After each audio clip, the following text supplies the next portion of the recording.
Bismillahirrahmanirrahim. Assalamualaikum warahmatullahi wabarakatuh. Baiklah, pada kesempatan kali ini saya akan membahas tentang munasabah Quran Surat Al-Hujurat ayat 10-14. Pada pembahasan kali ini, saya akan membahas yang pertama, ada pengertian munasabah, yang kedua, macam-macam munasabah, yang ketiga, manfaat memahami munasabah, yang keempat, struktur Quran Surat Al-Hujurat, dan yang kelima, munasabah dalam Quran Surat Al-Hujurat. Pembahasan pertama yaitu pengertian munasabah. Menurut bahasa, munasabah berarti persesuaian, hubungan, atau relevansi. Munasabah dalam Al-Quran merupakan keserasian antara kalimat satu dengan kalimat lainnya, antara ayat satu dengan ayat lainnya, dan keserasian antara satu surat dengan surat lainnya.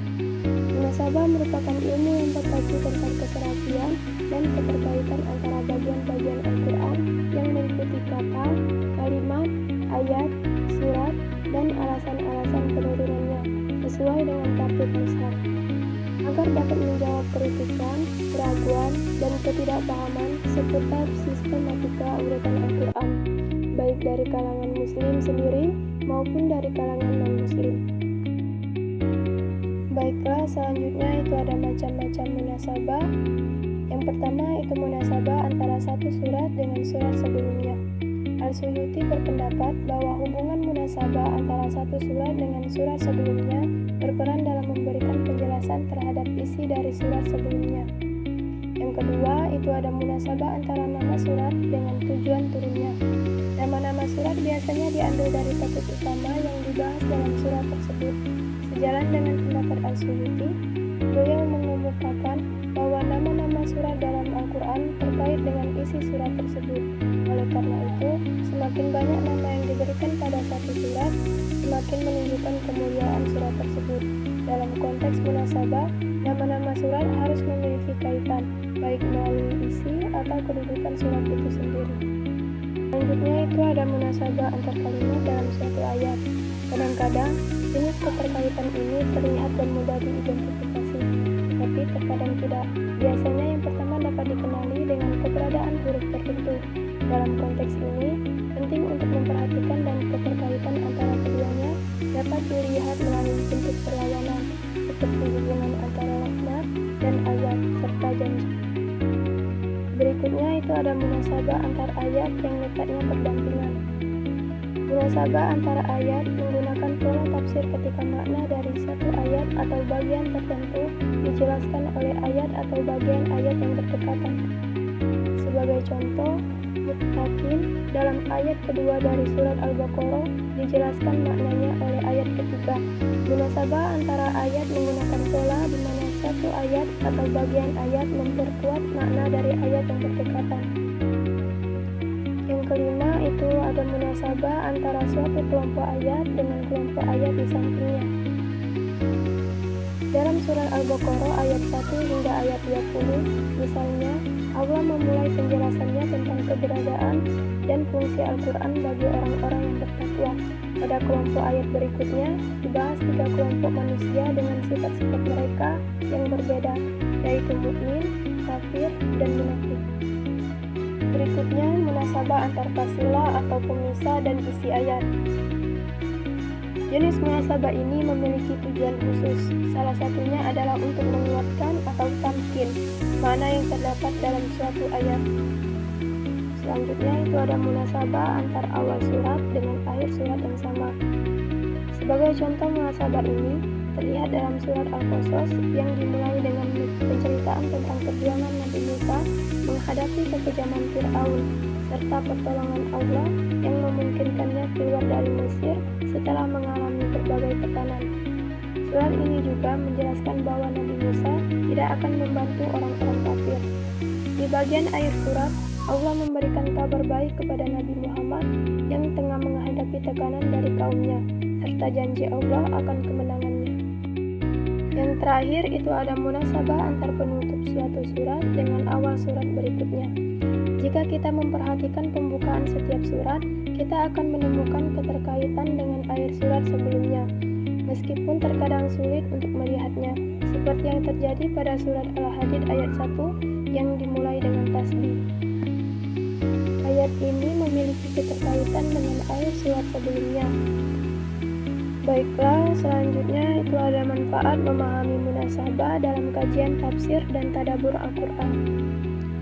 Memahami munasabah dalam kajian tafsir dan tadabbur Al-Quran sangat penting karena memungkinkan kita untuk menemukan hubungan antara ayat dan surah, memperdalam pemahaman makna Al-Quran, meningkatkan kualitas tadabbur, dan menghindari penafsiran yang keliru.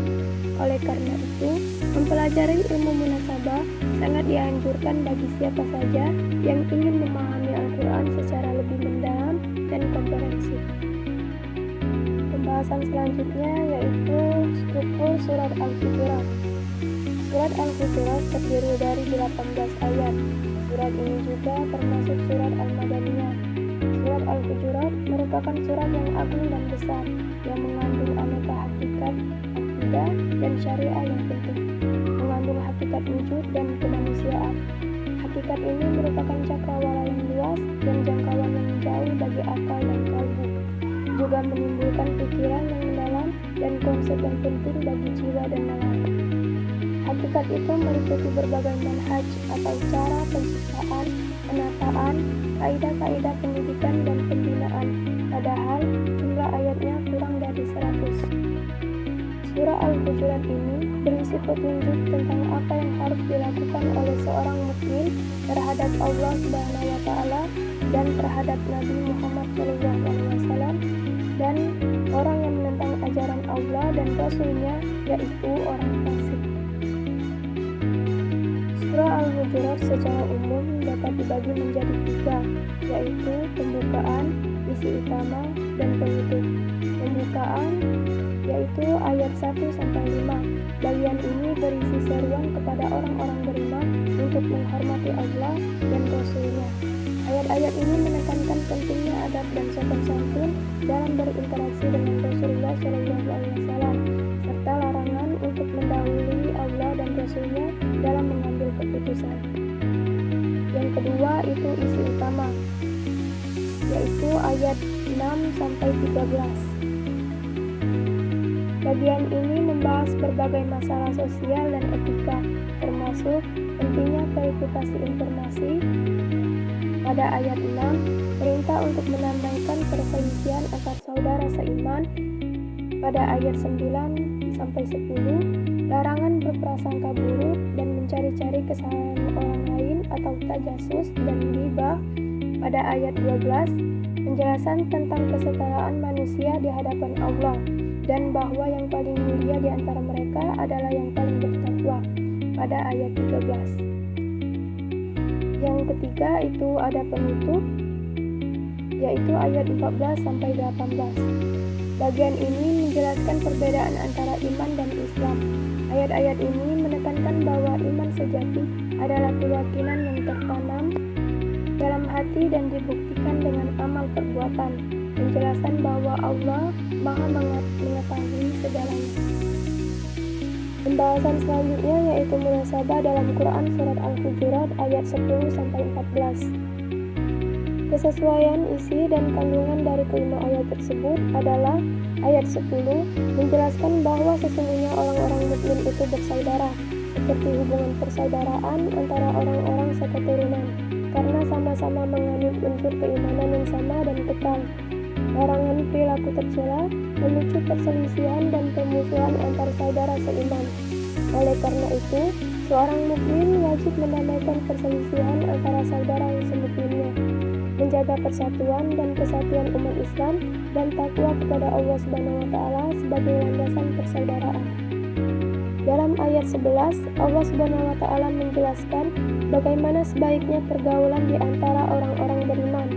Di dalamnya terdapat hal-hal yang diperingatkan Allah agar kaum beriman menjauhi karena dapat merusak persaudaraan di antara mereka, yaitu mengolok-olok dan merendahkan orang lain, memanggil dengan gelar yang buruk, dan berprasangka yang buruk. Dalam ayat 12, Allah Subhanahu wa Ta'ala memberi peringatan kepada orang-orang yang beriman supaya mereka menjauhkan diri dari prasangka buruk terhadap orang-orang beriman, mencari kesalahan orang lain, dan larangan bergunjing. Hukum atau nilai yang terkandung di dalamnya yaitu menjaga prasangka baik terhadap sesama, menghindari perilaku yang dapat merusak hubungan sosial. Ghibah disamakan dengan memakan daging bangkai saudara sendiri. Ayat 13 menjelaskan bahwa manusia diciptakannya bermacam-macam bangsa dan suku, supaya saling mengenal dan saling menolong dalam kehidupan bermasyarakat. Sedangkan ayat 14 merupakan suatu penegasan bahwa keimanan itu tidak cukup hanya dengan perkataan semata, tanpa diimani oleh kalbu. Apa yang diucapkan oleh lidah dan bentuk pernyataan iman menjadi batal bila hati tidak mengakui ucapan lidah. Bahasan selanjutnya yaitu munasabah lafzi dan munasabah maknawi. Munasabah lafzi atau kesamaan lafaz yaitu contohnya di dalam Quran surat Al-Hujurat ini seperti pengulangan kata mukmin atau orang beriman pada ayat 10 yang artinya sesungguhnya orang-orang mukmin itu bersaudara, dan ada juga pada ayat ke-11 yang artinya wahai orang-orang yang beriman, janganlah suatu kaum mengolok-olok kaum yang lain. Serta pada ayat 12 itu yang artinya wahai orang-orang yang beriman, jauhilah kebanyakan dari prasangka. Munasabah lafzi yang lain pada Quran surat Al-Hujurat ayat 10-14 ini adalah penggunaan kata la atau jangan. Ayat 11 dan 12 banyak menggunakan kata la yang berarti jangan. Hal ini menunjukkan ayat tersebut berisi larangan. Penggunaan kata la ini menunjukkan adanya penekanan terhadap larangan-larangan yang harus dihindari oleh orang-orang beriman. Selanjutnya itu adalah munasabah maknawi atau kesinambungan makna, yaitu persaudaraan dan etika sosial. Pada ayat 10 seperti meletakkan dasar persaudaraan antara orang mukmin. Dan pada ayat 11 dan 12 kemudian merinci etika sosial yang harus dijaga dalam persaudaraan tersebut, yaitu larangan merendahkan, berprasangka buruk, dan bergunjing. Yang kedua itu ada kesetaraan dan ketawaan pada ayat ke-13. Memperluas cangkupan persaudaraan ke seluruh umat manusia, menekankan kesetaraan dan bahwa kemuliaan hanya diukur dengan ketakwaan, setelah menjelaskan tentang etika sosial dalam lingkup orang beriman. Yang ketiga itu hakikat iman dan Islam. Ayat ke-14 kemudian menjelaskan tentang perbedaan antara iman dan Islam. Iman bukan hanya pengakuan lisan, tetapi juga keyakinan yang ada dalam hati. Ayat ini menjadi penutup yang komprehensif, mengingatkan bahwa semua perilaku yang diatur dalam ayat-ayat sebelumnya harus dilandasi oleh iman yang benar.